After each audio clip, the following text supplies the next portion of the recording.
안녕하세요. 제 이름은 아이다라고 합니다. 저는 한국어 선생님이에요. 만나서 반갑습니다. саламатсыздарбы? Мен атым Аида. Мен корей тілінен сабақ беруші мұғалім боламын. Сіздерменен жолығып тұрғаныма қуаныштамын. Анда эмесе биз мурунку жумада корей тилинен падчимдерди өткөн болчук. Азыр болсо биз имнида, имника грамматикаларын өтөбүз. Анда эмесе баштадык. Biz корей tilinde mamleketler жөнүндө башында баштайбыз. Мисалы, Хангук. Хангук деген бул Корея деген. Хангук деген бул Корея. Ал эми Хангуго болсо, бул Корея тили деп түшүндүрүлөт. Ал эми Нара деген бул өлкө. Biz азыр Корей мамлекети боюнча мамлекеттердин аталышын жазып чыгабыз. Хангук бул Корея, Мигук деген бул Америка.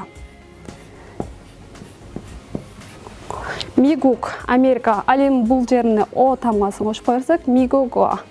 Мисалы, язык болуп кете берет, тил болуп кете берет. Андан кийин Монгол.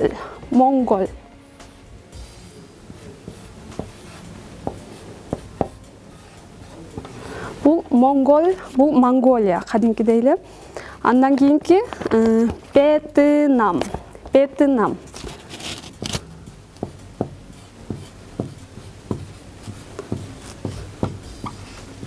Бул Вьетнам мамлекети. Андан кийин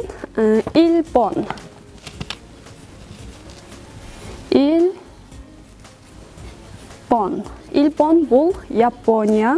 Андан кийинки биз Кыргызстан. Ал эми корей тилинде Киргизстан деп айтылат.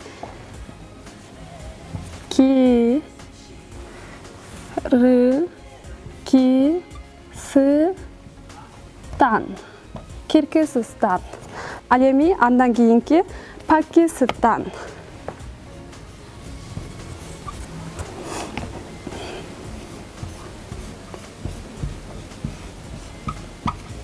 Пакистан бул корей тилинде айтылган мамлекеттердин аталышы болуп эсептелинет. Андан кийинки биздин бүгүнкү өтүлө турган грамматика бул имнида грамматикасы.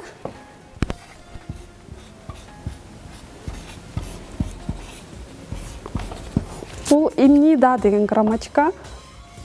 Бул кандай грамматика? Бул корей тилинде мисалы суроо бергенде жооп берилген грамматика болуп эсептелинет. Мисалы, чонун деген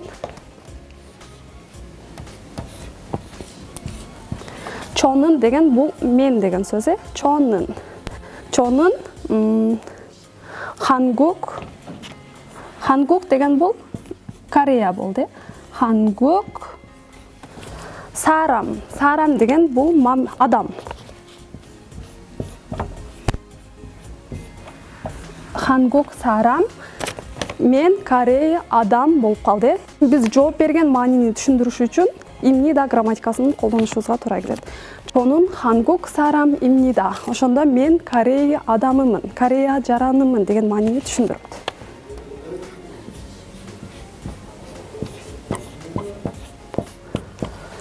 Чонун Хангук сарам입니다. Мен Корея адамымын, жолса Корея жаранымын деген түшүнүктү берет. Эми биз өзүбүздү коюп көрөлүчү ушул жерде. Мен Кыргызстан жаранымын, мисалы. Чонун Хангук деген Корея болду. Ушунун ордуна кайсыл сөздү коебуз? Киргизстан. Чонун Киргизстан сарам입니다. Сарам деген бул адам болду. Демек, имнида грамматикасы бул бизде жооп берилген грамматикалар болуп түшүндүрүлөт.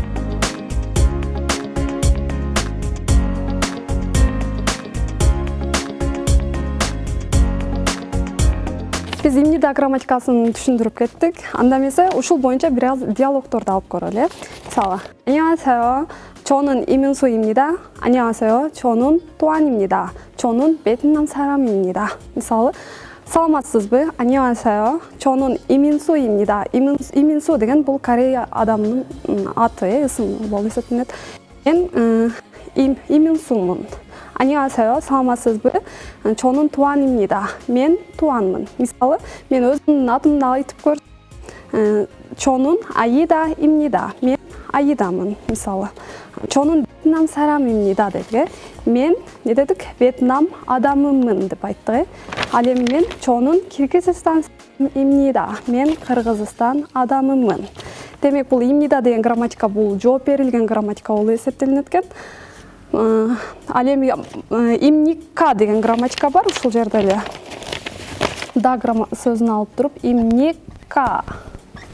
Бұл имникка деген бұл суроо берген маанини түшүндүрүлөт. Имникка. Мисалы, чонун деген сөздү алуу эле Хангук сарам имникка деп койсок кандай болуп калат? Суроо болуп калат. Корея жаранысыз Хангук сарам имникка. Имникка деген грамматиканы бул деген маани түшүндүрөт. Корея жаранысызбы? Ал эми сиздерден сурап көрсөк, Киргизстан сарам имникка. Кыргызстан адамсызбы?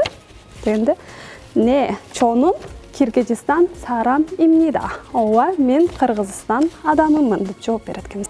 Демек, бүгүн биз өткөн грамматика имникка, имнида грамматикасы болду.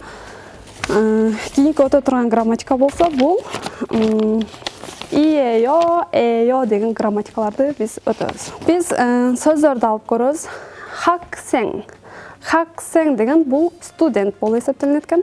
Ал эми кийинки сонсеңним. Сонсеңним деген бул мугалим. Мисалы, ушул эле грамматикага хаксең имникка деп калсак не болот экен? Сен окуучусуңбу деген суроону берет экен. Имникка деген бул суроо берген грамматика болду. Ал эми имнида деген бул жооп берген грамматика болду. Демек биз хаксең деген студент болгон болсо, хаксең имникка дей турган болсо, сен студентсиңби деген маанини түшүндүрүп калат. Ал эми анио сонсеңнимимнида болгон болсо, жок, мен мугалиммин деген маанини түшүндүрөт экен. Сиздер дагы өз алдыңыздарча имникка, имнида грамматикасын үйдөн кайталап бири-бириңиздер менен сүйлөшүп көрсөңүздөр болот экен. Хаксең имникка, не, хаксең имнида. Сонсең имникка, анио, хаксең имнида деп жооп берсек, сүйлөшсөк болот экен диалогто. Кийинкиси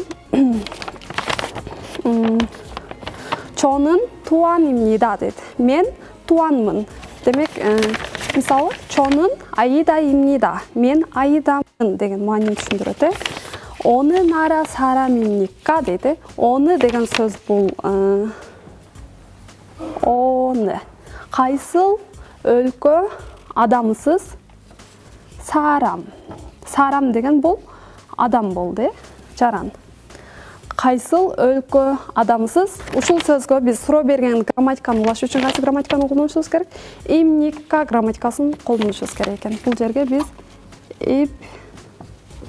имникка грамматикасын колдонуп алабыз. Бул жерде имнида, имникка деген грамматикаларда ылдыйында түшкөн бул падчим тамгасы бизде дайыма мы болуп окулат экен.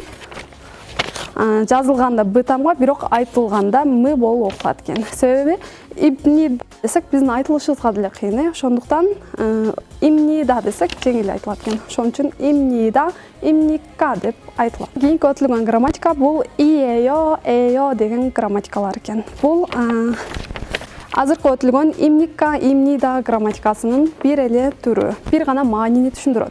Болгону имникка, имнида деген бул китептерде жазылат. Ал эми иеё, эё деген бул адамдар менен баарлашууда, көчөдө, достору менен жүргөндө көбүрөөк колдонулган грамматика. Корея мамлекетине бара турган болсок, биз имнида, имникка эмес, иеё, эё грамматикасы менен адамдар менен сүйлөшсөк түшүнүктүүрөөк болот экен. Демек, бүгүн биз өтө турган дагы бир грамматика бул иеё, эё грамматикасы. Булардын мааниси бир деп айттык. Имникка грамматикасы бул суроо берген грамматика, имнида грамматикасы бул жооп берген грамматика болуп эсептелинди. Иеё грамматикасы менен эё грамматикасы экөө тең суроо дагы берет экен, жооп дагы берет экен. Анда биз кантип түшүнүшүбүз мүмкүн деген суроо беришибиз мүмкүн. Суроо берип жатканын кантип түшүнүшүбүз мүмкүн, жооп берип жатканын кантип түшүнүшүбүз мүмкүн деген суроо беришибиз мүмкүн. Аны биз кантип түшүнөбүз? Ушул жерде эле биз имникка, имнида грамматикасынан ордуна иеё, эё грамматикасын улап көрөлү. Биз бул жерде 한국 사람입니까 деген грамматиканы бердік. Эми биз бул жерде имникка грамматикасын алып, иеё грамматикасын улап көрөткенбиз. Хангук сарам болду. Биз бул жагына суроо берген грамматика улашыбыз керек. Эгер сарам болду, акырынкы тамга, сөздүн аякталышы бүткөн тамга, үнсүз тамга менен бүткөн болсо, патчим тамга менен бүткөн болсо, анда биз хангук сарам иеё деген грамматиканы улайт экенбиз. Эгер үнсүз тамга менен бүткөн болсо, иеё деген грамматиканы улайт экенбиз. Ал эми үндүү тамга менен бүткөн болсо, и грамматикасы уланбайт экен, жөн гана эё грамматикасы уланат экен. Мисалы үчүн, оны нара сарам иеё дегенде чонун 한국 사람 이에요 деп жооп беребиз. Жооп бергенде деле, суроо бергенде деле иеё грамматикасы уланды. Муну кантип түшүнсөк болот? Болгону оны нара сарам иеё деп тонубузду өйдөгө чыгарып суроо берет экенбиз. Ал эми жооп берилгенде 한국 사람 иеё ылдыйга түшүрүп жооп берет экенбиз. Эгер патчим тамга болгон болсо, анда биз иеёну коебуз дедик. Ал эми патчим жок болгон болсо, эёну улайбыз. Муо деген сөз бар. Муо деген бул эмне деген сөз. Иге деген бул нерсе. Иге муо эё бул нерсе эмне. Муо акырында үндүү тамга менен бүткөн үчүн буга эё грамматикасы уланат экен. Иге муо эё бул нерсе эмне деген суроо берет экенбиз. Биз жооп бергенде ёлси. Ёлси деген бул ачкыч, күлүүчү. Иге бул нерсе ёлси үндүү тамга менен бүткөн үчүн ага биз эё грамматикасын улайбыз. Иге ёлси эё бул нерсе ачкыч. Жооп берген грамматика болот экен. Демек, иеё эё грамматикасы бул суроо бергенге да, жооп берилгенде да грамматикага колдонула берет экен. Демек, биз бүгүн имникка, имнида грамматикасын өттүк жана иеё эё грамматикасын өттүк. Сиздерге түшүнүктүү болгон болсо, анда 안녕히 가세요. саламатта калыңыздар.